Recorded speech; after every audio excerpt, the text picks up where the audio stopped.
जय हिंद, नमस्कार मेरे प्यारे फ्रेंड्स। स्वागत करते हैं आप सभी का आपके अपने ही परिवार में। और मैं रितेश शर्मा, आपका फिजिक्स का टीचर, आपका बड़ा भाई, स्वागत करता हूं। दोस्तों, आपसे बहुत अच्छा खासा सपोर्ट मिल रहा है, बस अपने सपोर्ट को ऐसे ही बनाए रखो। और दोस्तों, मैं गारंटी के साथ कहता हूं कि जो हमारे कि जो हमसे स्टार्टिंग से कनेक्टेड है उसका स्कोर अग्निवीर एग्जाम में भाई 20+ से कम कभी नहीं आया। क्योंकि दोस्तों, हमारे पढ़ाने का ढंग इस प्रकार से है कि हम अगर कोई अगर हमारे इस मॉक टेस्ट में अगर 12+ का स्कोर आ रहा है, yes, I am saying if you are scoring 12+, then your score will be definitely above than 20% in your Agniveer exam. Okay, so अगर आपका स्कोर जो भी हो, प्लीज़ एटलीस्ट एक बार हमें कमेंट करके अवश्य बताया करो कि आपका क्या फीडबैक है और क्या कुछ आपका आपने इस कि मॉक टेस्ट से सीखा और कैसा आपको हमारा कंटेंट वगैरह कैसा लगता है भाई। एटलीस्ट एक जो आपका कमेंट बॉक्स के अंदर आपने एक कमेंट से अवश्य हमें बताओ, ताकि आपके कमेंट्स को पढ़कर हमें अच्छा लगे। ठीक है, और भाई लाइक करना, शेयर करना, और भाई प्लीज़ या सब्सक्राइब अवश्य करो। क्योंकि दोस्तों, आप सब अगर आप ही हमें सपोर्ट नहीं करोगे तो भाई कैसे काम चलेगा। ठीक है, ओके। सो स्टूडेंट, आप सभी को पता है कि जैसे कि आप सबको पता है कि हम आप लोग आपको ऑनलाइन फेस टू तैयारी वगैरह के बारे में हम आप सबको पता है। क्योंकि दोस्तों, अगर आप अपने पढ़ाई के प्रति सीरियस हो, दोस्तों आपको पता है कि भाई केवल एग्जाम निकालने से कुछ नहीं होगा। कल को अगर आपको एग्जाम निकल जाए तो भाई उसके बाद अगर आपको फेस टू तैयारी करनी है भाई, एक बार ऑनलाइन फेस टू के लिए हमें कांटेक्ट अवश्य करना है। क्योंकि दोस्तों भाई आपको आउट नहीं होने देंगे। हमारे जो प्रीवियस स्टूडेंट हैं उनसे पूछ लीजिए, जो भी आपके रिलेशन में हो या फिर कोई आपको हम कैसे भी उसके नंबर वगैरह आपको कि ऑनलाइन वगैरह मिल जाएंगे। तो भाई उनसे जाकर एक बार कॉन्टैक्ट अवश्य करना, कैसा हमने उनको पढ़ाया था। भाई 60 में से लगभग 32+ स्टूडेंट अभी भी हमारे बेलगावी में जा चुके हैं। तो भाई हाफ रेशियो है हमारा विद फिट स्टूडेंट। ओके, और भाई अगर फेस टू की बात करूँ भाई, 60 में से लगभग 50+ का हमारे यहाँ से फेस टू पास हुआ था। और भाई एक स्टूडेंट फेस टू में तो आउट होने के चांसेस बहुत ही कम आप लोगों के, अगर आप हमारे पास आ जाते हो तो भाई आपकी मर्जी है और बाकी आपकी इच्छा। ठीक है, देखो पहला क्वेश्चन आपकी स्क्रीन पर ऊपर क्या है। और भाई देखो, अगर ऐसा लगता है कि भाई मैं आपको हर एक जो क्वेश्चन है उसका हर एक क्वेश्चन का सोल्यूशन बड़े अच्छे से बताऊं, भाई ऐसा नहीं हो सकता। क्योंकि दोस्तों ये आपका मॉक टेस्ट है, तो भाई इसको एज ए मॉक टेस्ट आपको वो ट्रीट करना। और भाई जो भी स्कोर कमेंट करना। पहला क्वेश्चन देखो क्या है, इसने ये बोला गया कि जो एफ बराबर 1 न्यूटन, F1 बराबर 1 न्यूटन है। ठीक है, और देखो F2 बराबर, देखो F1 बराबर 1 न्यूटन है और F2 बराबर 2 न्यूटन है। तो x बराबर 0 और y बराबर 0 रेखाओं के अनुदिश अगर कार्यरत हो तो बल का परिणामी जो परिणामी बल है वो क्या होगा। तो मेरे को बताओ, अगर x बराबर 0, इसका मतलब इससे आप क्या समझते हो, यानी जो x बराबर 0 से आप लोग क्या समझते हो। x बराबर 0 इससे आप लोगों का एक ही मतलब होगा कि हाँ सर, अगर x बराबर 0 तो वो या तो वो अपना yx होगा या फिर होगा zx। तो क्या आपको इस ऑप्शन में देखो, क्या इस ऑप्शन में आपको देखो, एक तो आपका x बराबर जो ये है 0 और एक y बराबर 0, इस दो का ही तो आपको इस ऑप्शन की जो क्वेश्चन इसके अंदर पढ़ने से आपको ऐसा लगता है हाँ इसमें या तो x की बात की गई या फिर इसमें yx की बात की गई। इसका मतलब ये भाई इसको भूल जाओ एक बार। ठीक है, यानी कि अगर आपके सामने x बराबर वो 0 आ रहा है, इसका मतलब ये है कि ये डेफिनेटली yx होगा। यानी कि जो yx है उसके ऊपर तो अपना अगर जो अपने पास yx है तो उसके ऊपर आएगा jk। क्योंकि देखो x एक्सिस अगर जो ये है न्यूटन का बल है, इसके साथ 2 गुणा, देखो 1 गुणा होगा jk प्लस 2 गुणा i। तो कौन सा ऑप्शन है ये भाई, ऑप्शन नंबर आपके डी में लिखा हुआ। देखो मैंने क्या बताया, मैंने ये बताया आप लोगों को कि x बराबर 0 से आप लोग क्या समझते हो, मेरे को बस इतना बता दो। x बराबर 0 से आप समझते हो या तो yx और या फिर zx। क्या इस क्वेश्चन में जो ये zx की बात हुई है? नहीं सर, इसकी बात नहीं। तो एक बार के लिए इसको भूल जाओ। तो इसका मतलब ये होगा कि जो ये न्यूटन वाला बल है ये डेफिनेटली yx पर लगेगा। अगर ये yx पर अगर ये लग रहा है तो इसका मतलब ये होगा कि सर यहाँ पर jk पाएगा विदाउट एनी कोफिशिएंट। ठीक है, और जो बस गया 2y के वो पहले आ जाएगा। इसका मतलब ये होगा ऑप्शन नंबर डी आपका आंसर होगा। भाई बड़े अच्छे से एक्सप्लेन किया है, इतने बेसिक से भाई इस मॉक टेस्ट के कोई नहीं करेगा एक्सप्लेन। बेसिक ढंग से बेसिक से पढ़ा रहा हूँ हर एक चीज को, और हर एक चीज को हाई लेवल पर लेके जाऊंगा। बट भाई ये मॉक टेस्ट है, अगर ये क्वेश्चन अगर आपकी कोई कि अगर ये क्वेश्चन आपके क्लास में होता तो इसे बड़े अच्छे से एक्सप्लेन करता मैं। अगला क्वेश्चन देखो, दो केल्विन के ऊपर किसी वस्तु का तापमान अगर x केल्विन हो, यदि इसे हम फेरेनहाइट पर अगर नापते हैं तो अगर वो s डिग्री फेरेनहाइट हो तो इसका मान क्या हो। इसमें आपसे बेसिकली ये पूछा गया है कि केल्विन और जो फ़ारेनहाइट होते हैं, इस जो दो अपने पास पैमाने होते हैं, इसके ऊपर किस तापमान पर ये दोनों बराबर आएंगे। तो भाई मैंने आपको बहुत बार बता चुका, इसका देखो आपको भाई मैं तो ये कहता हूँ भाई इस चीज को आपको याद रखना। क्योंकि भाई कुछ चीजें ऐसी होती है जिसको आपको याद ही रखना चाहिए। क्योंकि अगर ये कैलकुलेशन अगर आप एग्जाम में करते हो तो भाई आपका टाइम वेस्ट कर देगी। तो आपको भाई इस चीज को याद रखना है कि अगर केल्विन और फ़ारेनहाइट की बात करूं तो भाई उसके लिए आएगा 574.25। ठीक है, अगर मैं केल्विन और अगर मैं केल्विन ही एक बार रुको आप 2 मिनट, अगर मैं फ़ारेनहाइट और डिग्री सेल्सियस की बात करता हूँ भाई, उसके लिए आएगा -40। अगर आप इसको निकालना चाहते हो तो आप आराम से निकाल सकते हो। उसके लिए बस अपना अपना जो फॉर्मूला बेसिक वाला वही काम में लिया जाएगा। तो C माइनस का 0/100 बराबर F माइनस का 32/180 बराबर K माइनस का 273/100। भाई इस फॉर्मूले में जो भी आपको पूछा, अगर आपको जो एक क्वेश्चन इसमें आपसे अगर फ़ारेनहाइट और केल्विन वाला पूछा है तो इसमें यहाँ पर एक्स पुट कर देना और यहाँ पर एक्स पुट कर देना, आपका आंसर आ जाएगा। ठीक है, आपका आंसर आ जाएगा 574.25। कौन सा ऑप्शन? ऑप्शन नंबर आपका बी हो गया। अगला क्वेश्चन देखो, किसी वस्तु की एक तिहाई दूरी है वो v1 चाल से, अगली एक तिहाई दूरी v2 चाल से और अगली एक तिहाई दूरी v3 चाल से अगर चलता है तो उसे चाल क्या होगी? भाई ऐसा सेम क्वेश्चन मैं हर एक मॉक टेस्ट में लेके आ रहा हूँ। पहले दिन मैंने थोड़ा हार्ड रखा था, कल मैंने थोड़ा इजी रखा था और भाई आज उससे इजी लेके आऊँ। भाई मतलब मैं एक ये क्वेश्चन जो औसत चाल वाला, भाई एयरफोर्स के लिए बहुत इंपॉर्टेंट क्वेश्चन है मेरे दोस्त। औसत चाल वाला हुआ या फिर औसत वेग वाला हुआ, भाई एवरेज वेलोसिटी हुआ या फिर एवरेज आपकी स्पीड हुई, भाई बहुत इंपॉर्टेंट है। भाई हर एक क्वेश्चन बनता है इससे। तो मेरे भाई इस पे मैंने आपको लास्ट जो अपना वीडियो था उसमें बड़े अच्छे से आपको बताया था। मैंने आपको इसके लिए केवल एक ही फॉर्मूला दिया, सब कुछ बोल दो, कुछ नहीं आपको आता, बस सब कुछ बोल दो कि इसकी क्या ट्रिक है, क्या कुछ है, सब कुछ बोल दो। केवल मेरा एक ही फॉर्मूला आपको काम में लेना है, क्या कि सर अगर औसत चाल पूछे तो भाई चाल के लिए आपको बताइए भाई कुल दूरी बटा कुल समय आएगा। अगर आपको औसत विस्थापन मतलब अगर आपको औसत वेग पूछे तो उसके लिए अपना औसत मतलब कुल विस्थापन बटा कुल समय आएगा। इसमें क्या पूछा? इसमें हमसे ये पूछा कि एवरेज वेलोसिटी, एवरेज स्पीड, तो भाई वो हो गया अपने पास कुल दूरी बटा कुल समय। ठीक है, ओके ओके। अब देखो इसमें हमारे पास कुल दूरी क्या है भाई? कुल दूरी ये बोले, इसमें कुल दूरी s है। अब जो s दूरी है इसको इसने 3 भागों में तय किया। पहला है s/3, दूसरा अपने पास s/3 और तीसरा अपने पास s/3। जो ये जो ये 3 है, इसने इसको v1 चाल से, इसको v2 चाल से और इसको v3 चाल से तय किया। कल वाला जो वो था क्वेश्चन था उसमें इसको s बाई जो ये 3 था इसको उसने v चाल से, इसको 2v चाल से, इसको वो उसने 3v चाल से तय किया था। बट आज हमारे पास ये क्वेश्चन इसको v1 v2 वो जो अपना v3 होगा। अब मैं ये बताओ कि अगर आपके पास जो दूरी है वो है s/3, चाल है अपने पास है v1, तो समय कितना देखा भाई? समय के लिए फॉर्मूला होता है t बराबर होता है दूरी बटा s/3/v। तो भाई कुछ नहीं करना, यहाँ पर s/3 into v1 plus s/3 into v2 plus s/3 into v3। Okay. अब देखो अगर आपको इसको सोल्व करना है तो भाई इसके जो ये नीचे इसका एलसीएम आ जाएगा, ऊपर s बटे अपॉन 3v1 v2 v3। ठीक है, ओके। यहाँ से अगर मैं s कॉमन निकालूं तो v1 v2, देखो ये अपने पास होगा v2 v3 प्लस का v1 v3 प्लस का v2 v1। ओके, इसे एक कैंसिल होगा, अगर ऊपर जाएगा तो अपने पास 3v1 v2 v3 upon v2 v3 plus का v1 v2 प्लस का v2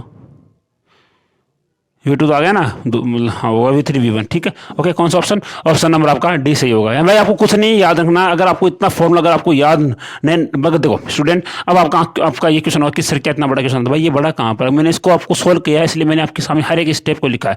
अगर मेरे को ये सोल्व करना हो तो भाई मैं डायरेक्ट इस स्टेप को लिखता और बाद में डायरेक्ट इस स्टेप को लिखता। मैं ना तो इसको लिखता और ना इसको लिखता। तो भाई ये होता है अपना स्मार्ट अप्रोच, और भाई बाकी आपकी इच्छा। ठीक है, मैंने तो भाई बड़ा इजी से आपको बता दिया। ऑप्शन नंबर आपका डी सही होगा। अगला क्वेश्चन देखो कि एक कार में एक समान चाल से समतल पर जा रही है। अगर कार के भीतर हीलियम गैस के गुब्बारे धागे से बांधकर उसकी तली से, देखो उसको धागे से बांधकर उसकी जो सरफेस था उसके ऊपर उसको बांध दिया। यानी कि उसने कैसे किया, देखो आपको बता दूं, एग्जांपल से समझाता हूं। देखो अगर उसने उसको ऊपर बांध दिया है और उसके बाद उसने ये बोला है कि अगर धागा ऊर्ध्वाधर रहता है, यानी तो धागा वो ऊपर की ओर रहता है, और अगर कार नियत चाल से बाईं तरफ मुड़ती है तो गुब्बारा किस प्रकार से मुड़ेगा? देखो ये कार की एक तली है और इस प्रकार से हमने उस जो गुब्बारा है उसको बांध दिया। इसकी जो केप है ना, यहाँ पर वो गुब्बारा, यानी जो गुब्बारा वो इस प्रकार से स्थित है। अब देखो अगर ये कार इस प्रकार से बाईं ओर मुड़ती है तो ये गुब्बारा ये किस ओर जाएगा? ये बाईं ओर जाएगा, फिर ये दाईं ओर जाएगा। तो देखो इसमें हमसे पूछा गया है, इसमें भाई इस चीज को गौर करना कि इसमें ये लिखा गया कि जो गुब्बारा उसमें हीलियम गैस भरी हुई है। भाई जो गुब्बारा उसमें हीलियम गैस भरी हुई। अब भाई मेरे को ये बताओ कि जो हीलियम गैस है ये वायु से हल्की होती है फिर भारी होती है? आपका आंसर होगा सर ये वायु से हल्की होती है। ठीक है। अगर देखो स्टूडेंट, अगर यहाँ पर हीलियम गैस की जगह या फिर यहाँ पर गुब्बारे की जगह कोई पत्थर वगैरह होता तो भाई वो अपने पास दाईं तरफ वो मुड़ जाता। क्यों? क्योंकि अकॉर्डिंग टू इनर्शिया जो वस्तु होती है वो अपनी स्थिति में परिवर्तन का विरोध करती है। यानी अगर वो वस्तु पहले दाईं थी तो फिर वो दाईं ओर ही रहेगी। बट कब? जब वो जो अपने पास पदार्थ है वो जो उसके बाहर उपस्थित जो इन्वायरमेंट है उससे मतलब कठोर हो या फिर वो उसके कंपेरिजन में थोड़ा मजबूत हो।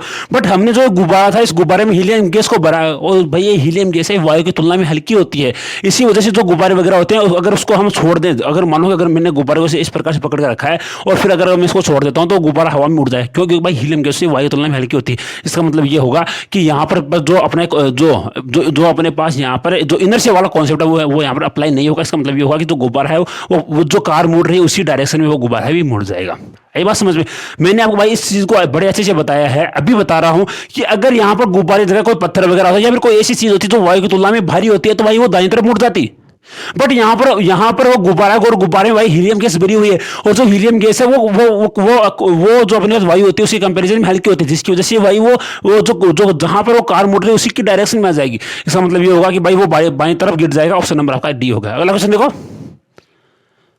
अगला क्वेश्चन देखो। हाँ, एक लिफ्ट में लगी हुई स्प्रिंग तुला पर 60 केजी का व्यक्ति खड़ा है। भाई बड़ा इंटरेस्टिंग क्वेश्चन है, इसको ध्यान से पढ़ना। किसी क्षण वह देखता है कि उसका स्प्रिंग का जो पाठ्यांक है वो 60 केजी से 50 केजी पर बदल जाता है और फिर वह पुराने पाठ्यांक पर आ जाता है। तो ऑप्शन कौन सा? ऑप्शन नंबर सी होगा। आप भाई इस क्वेश्चन में आराम से ऑप्शन नंबर ए और बी को तो काट सकते हो, क्योंकि ए में ये बोला गया कि लिफ्ट अचर चाल से ऊपर की ओर जा रही है और लिफ्ट अचर चाल से नीचे की तरफ जा रही है। अगर वो अचर चाल होती तो भाई उसके पाठ्यांक में कोई भी परिवर्तन नहीं आता। इसका मतलब ये है कि आप आराम से ऑप्शन नंबर ए और बी को काट सकते हो। आप आराम से ऑप्शन नंबर ए और बी को एलिमिनेट कर सकते हो। इसका मतलब ये होगा भाई आपको कंफ्यूजन बी और डी में होगा, मतलब ऑप्शन होगा सी या डी में कंफ्यूज होगा। अब भाई सी और डी को देखते हैं, सी और डी में क्या बोला गया है। देखो सी में और डी में क्या बोला गया है, समझो। देखो मेरे भाई, सी में ये बोला गया है कि लिफ्ट जब अचर चाल से ऊपर की ओर जा रही है तब वह अचानक रुक गई। अब देखो मेरे भाई, अगर कोई लिफ्ट है वो अचर चाल से ऊपर की तरफ जा रही है, अचर चाल नहीं होगा मेरे भाई, यहाँ पर चाल अचर नहीं होगा। इसको थोड़ा सा आपको मतलब करना पड़ेगा मॉडिफाई।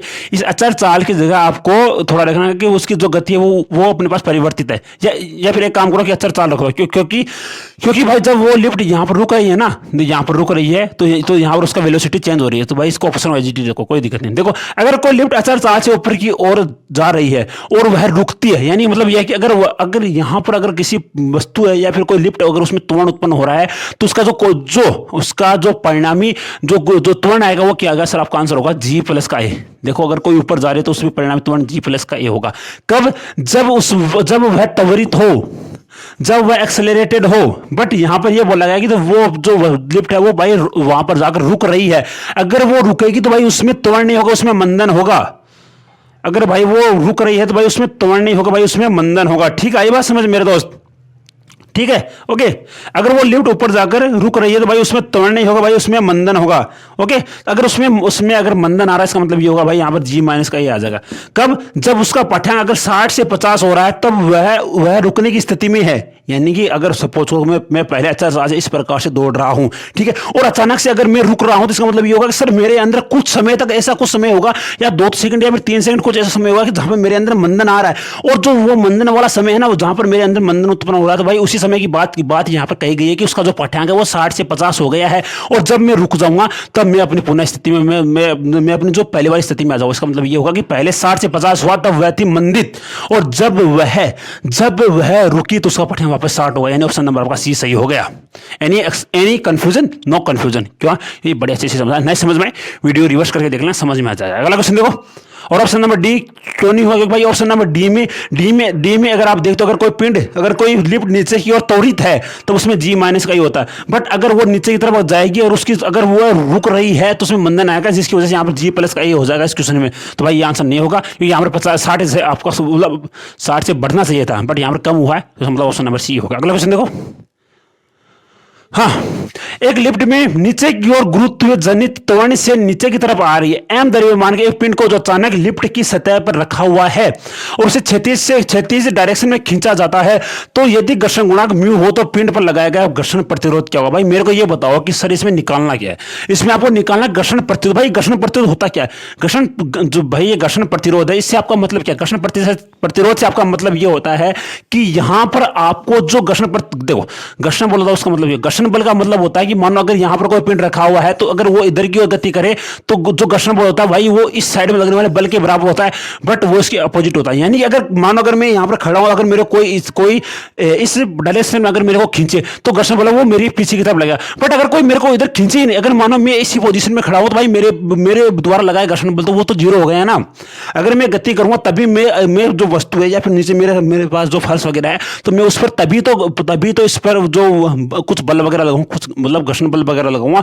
अगर मैं स्थिर खड़ा हूं भाई जो घर्षण बल का मान भी वो जीरो हो जाएगा। कब? जब मैं स्थिर खड़ा हुआ हूं, यानी कि जब उस पर लगने वाला जो बल है उसका मान अगर जीरो है तो उस पर जो घर्षण बल है उसका मान भी जीरो होगा। तो बस यहाँ पर हमको जो लगने वाला बल है उसका मान अगर निकालेंगे तो उस हिसाब से अपना जो घर्षण बल का मान भी आ जाएगा। तो देखो निकले जो मानो अगर कोई लिफ्ट है वो नीचे की तरफ आ रही है तो भाई जी उसका जो क्या होगा, मतलब जो त्वरण क्या होगा, आपका आंसर होगा सर जी माइनस का ही होगा। बट यहाँ पर उसने बोला है कि जो ए है वो ए नहीं वो जी है, तो भाई जी माइनस का जी होगा। अगर जी माइनस का जी होगा तो यानी जीरो, यानी अगर कोई पिंड नीचे की तरफ अगर वो गुरुत्वीय त्वरण से आती है तो उस जो अपने पास जो वो सतह है उसके ऊपर जो लगने वाला बल है उसका मान जीरो है। अगर जो सतह पर लगने वाला बल का मान ही जीरो है तो भाई जो घर्षण बल है उसका मान तो ऑब्वियसली जीरो होगा ना। तो कौन सा ऑप्शन नंबर आपका डी सही होगा। सुनिए भाई बड़े अच्छे से बताए, इतनी एक्सप्लेनेशन कहीं नहीं मिलेगी मेरे दोस्त। सारे के बाद लाइक जरूर करना भाई की मेहनत के लिए। अगला क्वेश्चन देखो, हाँ किसी ने कहा कि स्थितिज ऊर्जा में कमी आती है तो उस पर क्या क्या कार्य। भाई स्थितिज ऊर्जा किस में होती है भाई, एक तो होता है अपने पास होता है संरक्षी बल और एक तो होता है अपने पास संरक्षी और एक होता है असंरक्षी बल। भाई जो स्थितिज ऊर्जा भाई वो हमेशा संरक्षी बल की होती है, यानी कि स्थितिज ऊर्जा हमेशा कंजर्वेटिव फोर्स की होती है, नॉन कंजर्वेटिव फोर्स की कभी स्थितिज ऊर्जा होती नहीं। अगर स्थितिज ऊर्जा में कमी आएगी तो भाई वो संरक्षी बल की ही कमी आएगी, यानी मतलब ऑप्शन नंबर आपका सी सही होगा कि संरक्षी बल द्वारा ही होगा। अगला क्वेश्चन देखो, 60 kg मास 40 सेंटीमीटर रेडियस का एक पहिया उसमें 300 चक्कर प्रति मिनट की दर से घूम रहा तो उसका जड़त्व आघूर्ण क्या होगा। भाई आई निकाला, तो आई निकालने फॉर्मूला क्या होता है, आई बराबर होता है एम आर स्क्वायर। क्या इसमें कहीं पर ओमेगा वगैरह का काम है, इसमें ओमेगा वगैरह का काम नहीं है। इसका मतलब ये होगा सर इसमें केवल मास और जो रेडियस उसी का काम होगा। तो एम कितना है सर, एम के पास 6 और आर का मान कितना है सर, आर का मान अपने पास है 40 सेंटीमीटर। भाई 40 को अगर मैं 0.4 तो कोई दिक्कत नहीं, 0.4 मीटर का स्क्वायर बराबर होगा अपने पास 6 गुना 0.16 ठीक है, और 16 6 96 तो होगा अपने पास 0.96 kg into metre. Option number आपका बी। अगला क्वेश्चन देखो, दो आकाशीय पिंड अपने पास S1 और S2 एक दूसरे से बहुत ही दूर है और एक दूसरे बहुत अधिक दूर, मतलब एक दूसरे से अधिक दूर नहीं है, मतलब बहुत पास है। तो अगर निम्न में से अगर वो परिक्रमण करते हुए दिखाई देते हैं, मतलब कहने का मतलब ये पूछा गया कि दो आकाशीय पिंड आपके पास है S1 और S2, अगर वो उनके बीच की दूरी बहुत ही कम है तो वो आपको किसी प्रकार से दिखाई देंगे। ऑब्वियसली इसका आंसर होगा ऑप्शन नंबर 1 कि वो अपने द्रव्यमान केंद्र के चारों ओर गति करते हुए दिखाई देंगे। क्यों? क्योंकि भाई अगर कोई वस्तु पास पर होती है तो मानो देखो अगर ये कोई पिंड है, अगर इस प्रकार से कोई पिंड अगर ये पिंड है, अगर ये गति करते हैं तो मानो अगर ये पिंड किस हिसाब से गति करेंगे, मतलब चाहे ये पिंड कैसे भी करें बट हमको ये कैसे दिखाई देगा भाई, हम इससे बहुत दूर है। और भाई दूसरी बात है कि ये बेसी दूरी है बहुत ही कम है। अगर ये बेसी दूरी कम है और हम इससे दूर है तो भाई ये हमको केवल हमें ये दो नहीं दिखाई देंगे भाई, हमको ये एक ही दिखाई देंगे, यानी हमको इस प्रकार से दिखाई देंगे। और भाई इसकी गति इस हिसाब से होगी, यानी अपने द्रव्यमान के अंदर चारों तरफ भी गति करें। ऑप्शन नंबर ए सही हो गया। किसी पदार्थ के सिग्मा का मान अगर -1/2 तो इसका मान क्या भाई, अगर किसी सिग्मा का मान अगर -1/2 है तो भाई इसके लिए एक फॉर्मूला होता है dV/V बराबर 1 प्लस का 2 सिग्मा इंटू DL/L। भाई इसके लिए फॉर्मूला होता है, किसी को याद नहीं तो याद कर लो। इसके लिए फॉर्मूला होता है dV/dx। क्या होता है? dV/dx होता है आयतन प्रत्यास्थता बोल सकते हैं आप इसको, कोई दिक्कत नहीं है। dV/dx बराबर 1 प्लस का सिग्मा होता है भाई, ये होता है अपने पास लंबाई के लिए वाला जो होता है, मतलब कि जो लंबाई वाला प्रत्यास्थता होता है उसको बोलते हैं। ठीक है, लंबाई वाले को बोलते हैं, हाँ क्योंकि लंबाई वाले को बोलते हैं। ठीक है, ओके। dV/dx का मान कितना सर, dV/V का मान कितना सर, dV/V का मान हो गया 1 प्लस का 2 गुणा -1/2, इसे एक कैंसिल हुआ, यानी कहने मतलब सर dV/V बराबर होगा अपने पास 0। अगर dV/V बराबर 0 और इसका मतलब क्या है भाई, इसका मतलब ये है कि भाई वो जो लिक्विड जो अपने पास पदार्थ है वो असंपीड्य है, नहीं कि उसको संपीड़ित नहीं किया जा सकता। क्यों? क्योंकि सर उसके आयतन प्रत्यास्थता का मान 0 आ रहा है। और जो संपीड़ितता क्या होती है भाई, जो संपीड़ितता होती है वो इसके उल्टा होती है, के बराबर होता है 1/dV/dx, dV/dx एंड dV/V। ठीक है, तो यहाँ से के बराबर होगा 1/0 बराबर इनफिनिट, यानी कि जो उसकी जो संपीड्यता है, यानी कि इसकी जो को अपने पास मतलब इसको दबाने की जो प्रवृत्ति है वो भाई अनंत है, यानी इसको दबाया नहीं जा सकता, संपीड्य। अगला क्वेश्चन देखो, किसी केस नली में किसी केस नली को पानी में डुबोया जाता है, अगर उस स्थिति में अगर वो 8 सेंटीमीटर तक ऊपर चढ़ता है तो क्या होगा यदि उसको इतना डुबोया जाए कि वो 5 सेंटीमीटर चढ़े। इसमें बेसिकली आपसे इसमें बेसिकली आपको जो केस नली वाले चैप्टर में जो एच और आर में जो संबंध होता है उस पर बेस्ड एक क्वेश्चन है। तो एच बराबर क्या होता है सर, एच समानुपाती होता है 1/r, यानी कि स्टूडेंट एच समानुपाती होता है 1/r, ठीक है, ओके। यानी एच बराबर होता है, देखो एच बराबर होता है, एच बराबर क्या होता है, एच समानुपाती 1/r होता है, समानुपाती बोल दो कोई दिक्कत नहीं, एच समानुपाती 1/r।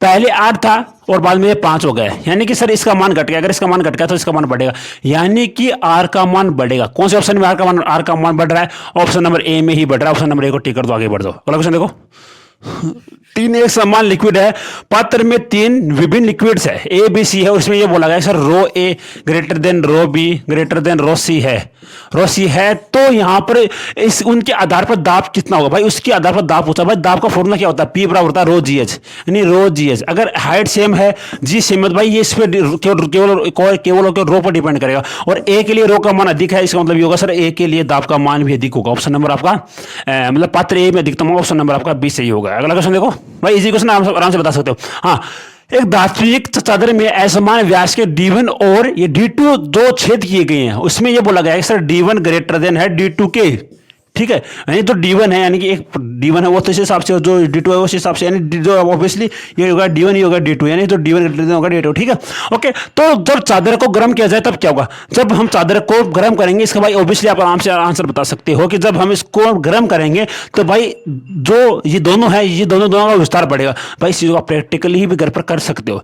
एक अपने पास मतलब कि कोई भी तांबे वगैरह तो आपके पास होगा नहीं, लोह तो होगा ना, मतलब किसी लोहे की चादर वगैरह वो लेना और उसका प्रैक्टिकल आप आराम से कर सकते हो। बट अगर नहीं करना चाहिए भाई मत करना, ठीक है, इसका आपका आंसर ही याद करना। बट भाई ये आराम से इसका आप आंसर बता सकते हो कि मानो कि जब किसी मानो कि अगर ये आपके पास अच्छे मतलब कि कोई वो चादर वगैरह है और अगर इसमें 2 होल है, तो अगर मैं इसको ताप दूं भाई, जो होलों का साइज बढ़ेगा, यानी कि आपका आंसर होगा सर D1 भी बढ़ेगा और ये D2 भी बढ़ेगा, यानी कि अब भाई आपका ऑप्शन नंबर बी आप आराम से इसमें टिक लगा सकते हो।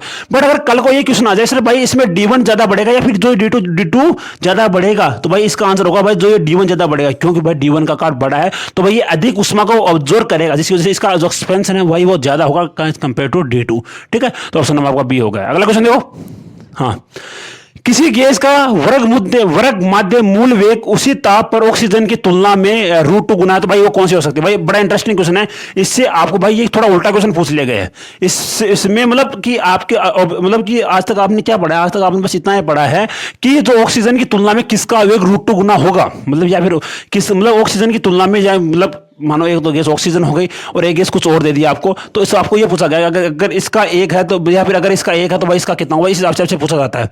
बट इसमें आपसे ये नहीं पूछा, इसमें आपसे उल्टा पूछ लेगा। तो भाई आपको ये चीज पता होनी चाहिए कि VRMS बराबर होता है √3 kT/m, ठीक है, यानी कि अगर आपको पता है, देखो यानी कि यहां से बता सकते हैं V समानुपाती होगा √m, और भाई ऑक्सीजन के लिए m की वैल्यू कितनी है सर, ऑक्सीजन के लिए m की वैल्यू होती है 16, यानी अगर ऑक्सीजन के लिए VRMS की वैल्यू अगर V है, तो इसमें से कौन सी गैस है जिसके लिए इसका जो आंसर आएगा सर भाई वो √2 गुना होगा। अब भाई जो आप इस √2 गुना से क्या समझते हो, √2 गुना से आप इतना समझते हो कि सर अगर इसका मास अगर m हो तो हमें ऑप्शन में से एक ऐसी गैस उठानी है जिसका द्रव्यमान m/2 हो, यानी कि जिसका द्रव्यमान 8 हो। भाई अब ये बात समझ में आएगी, दोबारा देखो, यानी कि अगर ऑक्सीजन का द्रव्यमान अगर m है और अगर m होने की स्थिति में अगर इसका VRMS की वैल्यू अगर V है, तो हमें ऐसी गैस हमको चाहिए जिसका द्रव्यमान इससे आधा हो, यानी m/2 हो। अगर m/2 हो तभी ये 2 ऊपर जाएगा और भाई VRMS की वैल्यू √2 गुना हो जाएगी। तो भाई निम्न में से कौन सी गैस का मतलब जो मास है वो 8 है, तो ऑप्शन नंबर ए में लिखा है कि ऑप्शन नंबर सी में लिखा है CH4। सी का हो गया अपने पास CH4 है या फिर कौन से CH4 अगर इसका कितना हो भाई, CH4 का तो होगा अपने पास होता है 6 दूनी 12 प्लस का 4 16, भाई CH4 नहीं होगा। ऑप्शन नंबर बी का होगा 4, ऑप्शन नंबर ए का होगा 2, तो भाई ऑप्शन नंबर डी वर्ग मध्य मूल मान √2 गुना होगा। भाई इसका 16 हो गया, 16। ऑप्शन नंबर डी को देखो, 16 प्लस का 16 32 है, ये तो बहुत ज़्यादा हो गया। देखो 16 प्लस का 16 32 ये होगा अपने पास 48, ये तो नहीं होगा क्योंकि भाई ये तो अपने पास लगा होगा, ये तो होगा √2 गुना, यानी ऑप्शन नंबर सी में क्या लिखा, सी में लिखा है अपने ओके मेरे दोस्त सी, ओके ओके मेरे भाई CS4 है भाई। मैं इसको C2S4 पढ़ रहा हूँ मेरे दोस्त। CS4 है तो भाई CS4 का कितना होगा, C का होगा 4, इसका होगा 4, 4 4 होगा भाई 8, यानी CS4 आपका आंसर करेक्ट है, क्योंकि भाई इसका आंसर ही आपका 8 है भाई। इस प्रकार आपको स्मार्ट अप्रोच लगाकर आपको आंसर को सोल्व करना है। हार्ड क्वेश्चन नहीं था, इजी था। अगला क्वेश्चन देखो। हाँ, एक अपने पास एडियाबेटिक प्रोसेस में गैस पर किया गया कार्य अगर 90 जूल हो तो गैस की आंतरिक ऊर्जा में परिवर्तन कितना। भाई यहाँ पर ध्यान से पढ़ो, गैस पर किया गया कार्य, इसका मतलब ये होगा भाई जो कार्य माना 19 जूल है। अगर कार्य 19 जूल है, अगर अपने पास एडियाबेटिक प्रोसेस है, तो भाई आप आराम से यहाँ पर बता सकते हो सर 0 बराबर होगा डेल्टा W प्लस का डेल्टा U। तो ठीक है, तो भाई डेल्टा U बराबर होगा माइनस का डेल्टा W। तो भाई डेल्टा U बराबर माइनस होगा प्लस, यानी प्लस का 19 जूल। कौन सा ऑप्शन नंबर का बी होगा। अगला क्वेश्चन देखो।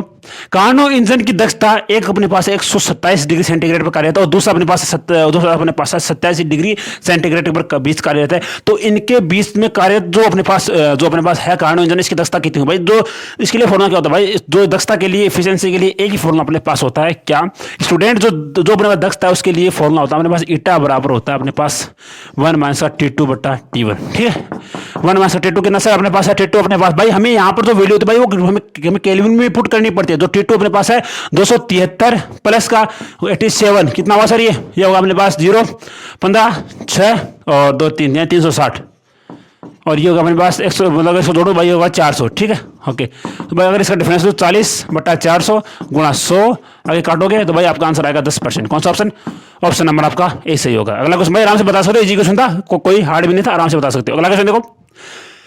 एक बल है वो द्वारा ऊर्ध्वाधर स्प्रिंग की लंबाई में इतने की वृद्धि होती है, ऊर्ध्वाधर स्प्रिंग में कितना द्रव्यमान लटकाया जाए ताकि उसका आवर्तकाल कितना दोलन कर रही।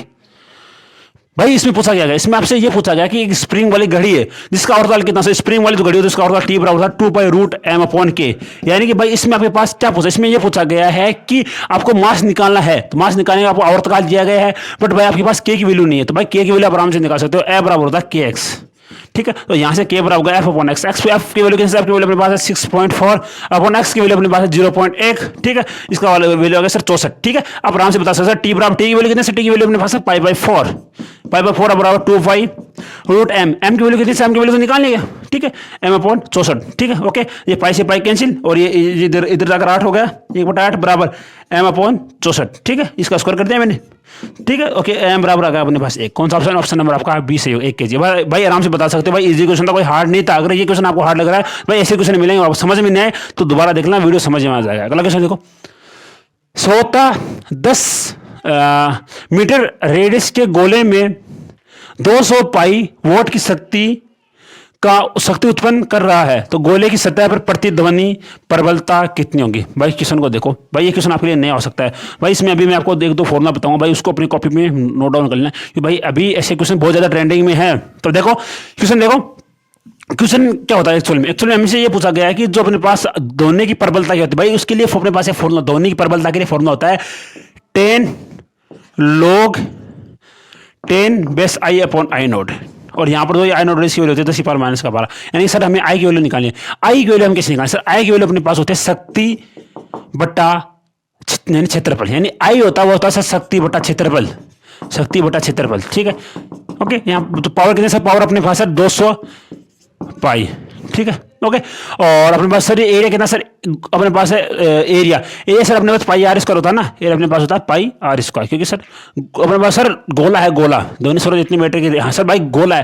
भाई गोले का क्षेत्रफल कितना हो सर, गोले का क्षेत्रफल होता है 4πr²। ठीक है, तो 4π इंटू r², आर की वैल्यू अपने पास 10, तो मतलब 100 हो गया। ठीक है, ओके, तो इधर से भाई इधर से इधर कैंसिल, पाई से पाई कैंसिल, 1/2 यानी आई की वैल्यू अपने पास 1/2 आ गई। ठीक है, तो भाई 10 गुणा log I, लोग होगा अपने पास हो गया 10। ठीक है, ओके, और यहाँ पर आई वैल्यू अपने पास 1/2 बट्टा 10⁻⁻12। ठीक है, तो भाई स्टूडेंट अगर आप देखो तो भाई आपका आंसर आएगा ए ये, बट भाई इस क्वेश्चन में आपको थोड़ा सा आपको चेंजमेंट करनी पड़ेगी। यहाँ पर आपको जो शक्ति देगा भाई, इसको शक्ति को 200 जगह 400 बना लो आप, तब आपका आंसर आराम से सही आएगा, क्योंकि भाई इधर से इसका आंसर तो वैसे आ नहीं रहा है। बट अगर आपके एग्जाम में आएगा तो भाई आपको अगर ये ऑप्शन आपको आंसर में, मतलब ये आंसर आपको ऑप्शन में मिलेगा, बट अगर हम एग्जैक्ट आंसर निकालना चाहे तो भाई आपको वहाँ पर 400 पाई भी मिल सकता है। अगर यहाँ पर 400 पाई होता तो भाई यहाँ पर हमें 400 करना पड़ेगा, जिस वजह से यहाँ से 4 से 4 कैंसिल होगा, इसका आंसर 1 आ जाएगा।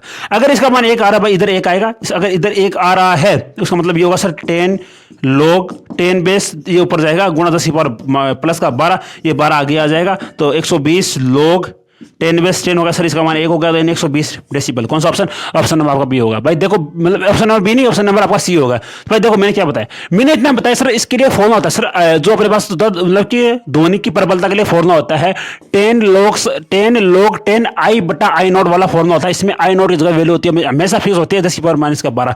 बट सर हमें यहाँ पर आई की वैल्यू निकाली, आई की वैल्यू के लिए फॉर्मूला होता है अपने पास शक्ति बटा क्षेत्रफल, और उसको आगे हमें सोल्व कर लिया, आपका आंसर आ गया। समझ में आया तो वीडियो बैक करके देख लेना। अगला क्वेश्चन देखो।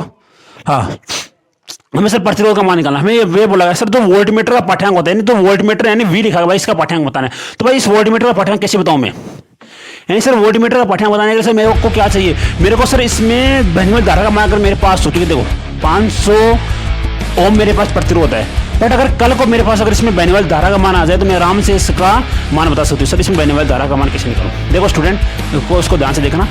इधर देखो, इधर जो ये 500 और जो ये 500 भाई, ये कौन से क्रम में है, आपका आंसर होगा सर ये श्रेणी क्रम। एक बार आप इसको बूझो, एक बार के लिए आप इसको बूझो, एक बार के लिए, ठीक है, एक बार के लिए आप इसको बूझो, ठीक है, देखो एक बार के लिए आप इसको बूझो, ठीक है, ओके। तो उसके बाद मेरे को बताओ सर ये जस्ट वेट, तो ये दोनों भाई ये कौन से क्रम भाई, आपका आंसर होगा सर ये अपने पास है श्रेणी क्रम। तो यहाँ से श्रेणी क्रम है सर, इसकी आर इक्विवेलेंट कितना सर, आर इक्विवेलेंट होगा अपने पास 1000। अगर आर इक्विवेलेंट अगर 1000 है तो भाई आई का मान कितना होगा सर, आई का मान होता है अपने पास V/R, वी की वैल्यू सर अपने पास है 10/1000, आपका आंसर होगा 1/100, ठीक है, ओके। अब आपके पास आई का मान आ गया, और आप अब आराम से अब आप लोग आराम से यहाँ पर इसकी वैल्यू को आप आराम से बता सकते हो सर, V बराबर होता है अपने पास, V बराबर अगर निकालना सर IR होता है, ठीक है, आई वैल्यू 1/100 है, गुणा आई वैल्यू 500 है, आराम से 5 ओम 5 वोल्ट आपका आंसर होगा। तो भाई 5 वोल्ट ऑप्शन में नहीं, तो भाई थोड़ा सा करेक्ट कर लेना, किसी जगह आप इसकी जगह 5 वोल्ट कर लेना, आपका आंसर आएगा 5 वोल्ट, ठीक है, ओके। आराम से समझ चुके हो भाई, इजी क्वेश्चन तो आराम से बता सकती हो, 5 वोल्ट आपका आंसर आएगा। अगला क्वेश्चन देखो, यदि हीटर की तंतु की लंबाई को अगर 10% घटा दिया जाए तो हीटर की शक्ति किस प्रकार से बढ़ेगी। भाई आप बताओगे कि सर इसमें तो लंबाई की और हीटर की शक्ति में कोई रिलेशन नहीं होता, बट भाई जो लंबाई में और जो प्रतिरोध में संबंध होता है, P समानुपाती होता है 1/R, ठीक है भाई, ये रिलेशन होता है, इसको याद रखना। P समानुपाती होता है 1/R, और सर R समानुपाती होता है L, ठीक है, यानी R समानुपाती L होगा सर, P समानुपाती R होगा, तो इस हिसाब से बताओ सर R समानुपाती होगा 1/L। अब देखना अपने वाला फॉर्मूला जो मैंने आपको पहले बताया था, अगर जब परसेंटेज 5% कम हो, अगर मान लो अगर अभी यहाँ पर अगर 2% होता तो भाई आपका आंसर होगा सर 2% का 2% हो जाता है, मतलब 2% इसको घटाया सर वो 2% से बढ़ जाएगी, बट यहाँ पर हमारे पास 10% है, यानी कि इसको हमको पूरा सोल्व करना पड़ेगा। तो चलो कोई दिक्कत नहीं, पूरा सोल्व कर लेंगे। यानी कि यहाँ पर आपको R1/R2 अपने पास आ गया L2 नहीं, हाँ L2/L1, ठीक है, ओके। अब देखो हमने L1 को हमें 100 माना सर, ये 100 हो गया, अब 100 हमने इसको माना है, ठीक है। अगर ये 10% अधिक होता था हम इसमें 10 जोड़ देते, बट ये 10% कम किया सर, हमको इसमें 90 जोड़ना पड़ेगा, मतलब इसको 90 कर दिया, हम 10 कटा दिया, तो सर R1/R1 ने मेरे भाई यहाँ पर P1 होगा, रे R1 किसे P1/P2 बराबर अपने पास होगा 90/100। अब देखो मेरे भाई यहाँ पर आपसे ये पूछा गया सर ये कितना % कम हो गई, ठीक है, यानी कि आपसे ये नहीं पूछा गया, आपसे ये पूछा गया है कि स्टूडेंट कि यहां पर आपको ये बताना है कि मेरे भाई कि P2 माइनस का P1/P1 इंटू 100। अब भाई ये कहाँ से है, तो मेरे स्टूडेंट यहाँ पर अगर आपको ये पूछता है कि सेकंड वाले के सापेक्ष कितना परिवर्तन हुआ है, तब आपका आंसर होगा 10%, बट आपसे ये पूछा गया कि पहले वाले के सापेक्ष कितना परिवर्तन हुआ है, पहले कितना परिवर्तन आएगा, तो भाई उसके लिए फॉर्मूला P2 माइनस का P1/P1, ये इसका आंसर होगा 10/9 गुणा आपका 100 नहीं सर ये होगा 10/90, इसे कैंसिल होगा सर 100/90, भाई 100/9 है मेरे भाई, इसके लिए लगभग होता है 11 से 1/9, तो एक बार इसको भूल दो, 11% आपका आंसर होगा। कौन सा ऑप्शन, ऑप्शन नंबर आपका लगभग बी। तो भाई देखो मैंने इसमें क्या बताया, मैंने ये बताया सर P समानुपाती होता है 1/R, और P समानुपाती होगा L, क्योंकि सर R समानुपाती L होता है, ठीक है, इस हिसाब से भाई आपका आंसर आ गया लगभग 11%। अगला क्वेश्चन देखो भाई, अगर ये क्वेश्चन नहीं है तो भाई इसको आप छोड़ सकते हो, स्किप कर सकते हो एग्जाम के अंदर। अगला क्वेश्चन देखो, हाँ, L लंबाई के तार को वर्ताकार कुंडली में मोड़कर अगर उसमें I धारा प्रवाहित की जाती है, अगर उसमें I धारा प्रवाहित की जाए तो यदि कुंडली के एक चुंबकीय क्षेत्र, इसको एक चुंबकीय क्षेत्र में रखे तो इस पर कार्यरत बलागुण का मान अधिकतम होने के लिए फेरों की संख्या कितनी होनी चाहिए। तो भाई इसमें आपका आंसर होगा सर फेरों की संख्या तो अधिक से अधिक होनी चाहिए, क्योंकि सर टो बराबर होता है, सर इसमें क्या नहीं सर इसमें बलागुण का मान निकालना, और बलागुण के लिए एक कुंडली के लिए बलागुण का मान इजीली आप बता सकते हैं सर टो बराबर होता है मतलब कि मोल ना नहीं, ठीक है, टो बराबर होता है एम बी, ठीक है, टो बराबर एम बी, टो बराबर होता है N into M B. But मेरे भाई यहाँ पर आपको जो रिलेशन है भाई वो आई में पूछा है, यानी कि आपको यहाँ पर ये बोला गया कि सर उसमें आई धारा प्रवाहित हो रही है, यानी कि आई धारा प्रवाहित हो रही है। इसमें ये नहीं बोला गया कि सर उसमें एम चुंबकीय आघूर्ण उत्पन्न हो रहा है। यानी कि यहाँ पर आपका आंसर होता है कि स्टूडेंट, यहाँ पर आपका आंसर ये होता कि अगर ये क्वेश्चन में ये बोलता है कि सर उसका चुंबकीय आघूर्ण एम है, तब आपका आंसर होता है सर टो समानुपाती एन होता है। बट मेरे भाई यहाँ पर आपको ये बोला गया कि उसमें जो प्रवाहित होने वाली धारा का मान दिया गया, तो भाई यहाँ पर हमको एम को चेंज करके आई में परिवर्तन करना पड़ेगा। तो भाई अगर आप इतना नहीं याद रखना चाहते भाई बहुत ज़्यादा कंफ्यूजन हो जाएगा, तो बस आपको इतना ही याद रख लो कि जब हमें आई दी जाए, जब हमें आई धारा का मान दिया जाए तो सर टो समानुपाती होता है 1/n, बस इतना याद रखो। तो भाई यानी कहने का मतलब सर टो समानुपाती होगा 1/n, ठीक है। ओके, तो यहाँ पर सर एन है, इसका मान कम से कम होना चाहिए। अगर आपको टो का मान अधिक से अधिक चाहिए तो भाई एम का मान कम से कम होना चाहिए। तो एन का मान अधिक कम से कम कितना है, अकॉर्डिंग टू ऑप्शन हमारे पास एन का मान कम से कम है 1, ठीक है। तो इस हिसाब से आपका एन का मान 1 सही हो जाएगा। अगर हमारे कल को अगर एन का मान और भी कम होता है यहाँ पर, यानी कि मतलब 1 से कम तो होगा भी क्या, देखो एक से कम तो मतलब 1 फेरे से कम तो होगा भी क्या, तो भाई इसका मतलब ये होगा सर ऑप्शन नंबर आपका डी सही होगा। अगला क्वेश्चन देखो, 1 केजी मास के पदार्थ पर उत्पन्न चुंबकीय आघूर्ण का मान अगर इतना है तो उसमें चुंबकीय तीव्रता का मान कितना होगा। चुंबकीय तीव्रता आई बराबर होता है एम अपॉन वी, ठीक है, एम अपॉन भाई यहाँ पर एम है, ये अपने पास वो मास नहीं है, ये अपने पास है चुंबकीय आघूर्ण। चुंबकीय आघूर्ण का मान अपने पास कितना है, चुंबकीय आघूर्ण का मान अपने पास है 6 × 10⁻⁷ और वी आयतन नहीं है अपने पास भाई, अपने पास आयतन अपने पास है घनत्व है और मास। तो भाई आयतन बराबर होता है मास बटा वो डेंसिटी। तो एम का मान कितना सर, एम का मान अपने पास है 1 केजी बटा घनत्व अपने पास है 5 ग्राम प्रति सेंटीमीटर क्यूब है। तो भाई इसको हमें मीटर में चेंज करना पड़ेगा। तो जब मेरे पास ग्राम प्रति सेंटीमीटर क्यूब है, तो भाई अगर मैं ग्राम को चेंज करूंगा तो ऊपर आ जाएगा एक, देखो ग्राम को चेंज करूंगा तो सर नीचे आ जाएगा 1000। अगर देखो अगर मैं इसको ग्राम को इधर आपको बता दूं चेंज करके, तो देखो नीचे तो आ जाएगा 1000 किलो।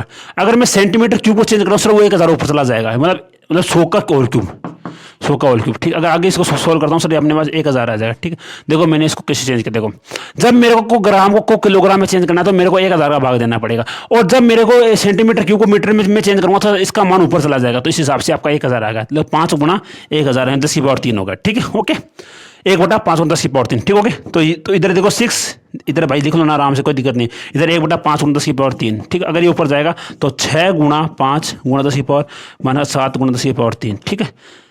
चलो करो 30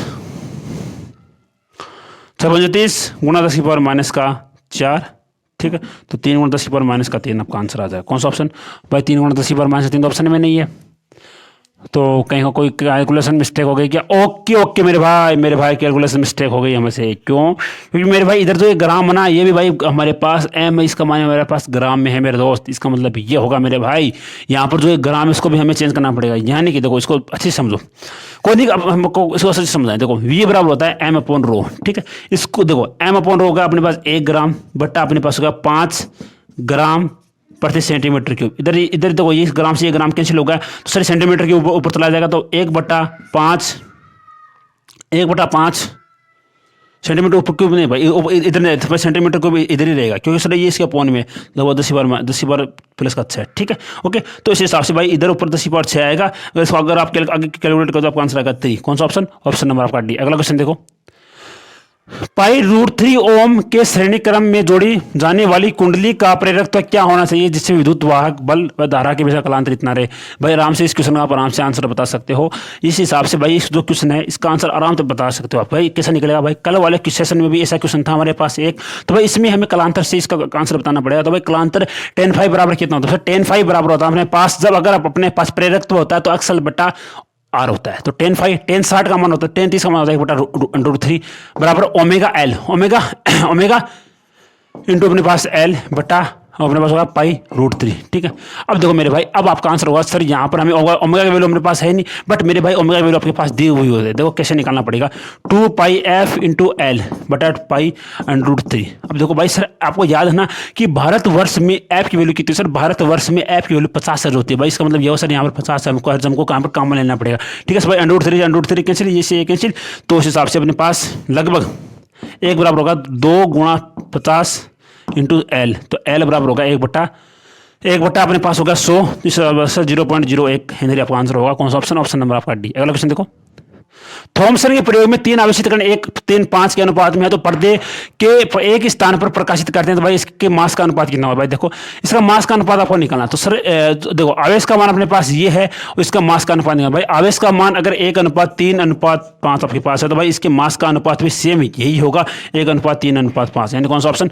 ऑप्शन नंबर आपका सी सही होगा। अगला क्वेश्चन देखो, रेडियो सक्रिय जो अपने पास नमूना है उसका द्रव्यमान दोगुना कर दिया गया है, तो उसके जो नमूने की जो सक्रियता है और मतलब एक्टिव जो अपनी सक्रियता है और जो विघटन स्थिरांक है, तो भाई उसका मान किस हिसाब से परिवर्तित हो? आपको ये पूछा गया सर उसके मास, नमूने का मास है भाई वो m से 2m कर दिया गया है, तो r है वो किस हिसाब से परिवर्तित होगी? r डैश जो लेमडा वो लेमडा डैश होगा, किस हिसाब से परिवर्तित होगा? तो मेरे भाई याद रखना कि जो r होता है भाई ये r है, तो भाई r तो m पर डिपेंड करती है, तो भाई लेकिन भाई जो इस तरह का ये कभी डिपेंड नहीं करता है, क्योंकि भाई इसका नाम इस तरह, इसका नाम ही कोफिशिएंट है। भाई कोफिशिएंट जो लेमडा कोफिशिएंट होता है भाई ये किस पर डिपेंड नहीं करता है, भाई ये कांस्टेंट क्वांटिटी होती है। इसका मतलब ये होगा कि सर जो अपने पास है, जो अपने पास लेमडा विकिरण स्थिरांक है ये तो कांस्टेंट रहेगा, बट जो ये अपने पास जो आर डैश है ये भाई दोगुना हो जाएगा, क्योंकि जो सक्रियता होती है भाई वो द्रव्यमान पर डिपेंड करती है। क्यों? क्योंकि जितना आपका मास बढ़ेगा उतनी सक्रियता दर बढ़ती जाएगी। इसका मतलब कौन सा ऑप्शन? ऑप्शन नंबर आपका ए सही होगा कि सर वो जो सक्रियता वो तो बढ़ेगी और जो अपने पास लेमडा उसका मान कांस्टेंट रहेगा। अगला क्वेश्चन देखो, और क्वेश्चन नहीं और कोई दिक्कत नहीं।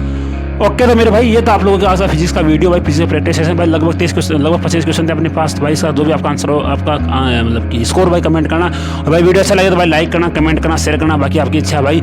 और भाई फेज 2 के लिए तैयार है ना, ऑनलाइन जेडी तेरे भाई मैं ही करवाऊंगा आप लोगों को। अगर आपको अपने बड़े भाई पर विश्वास है तो भाई एक बार कॉन्टैक्ट अवश्य करना, क्योंकि दोस्तों अगर आप एक बार हमारे पास हो तो भाई आपके सफलता का सिलेक्शन 100% हो जाएगा। ठीक है, तो भाई अच्छे से एग्जाम दो, एग्जाम की तैयारी में लगे रहो भाई। वीडियो लाइक करना, शेयर करना, कमेंट करना, सपोर्ट अच्छे करते रहना। अब आपसे मिलेंगे अगले वीडियो के अंदर। सो जय हिंद, जय भारत।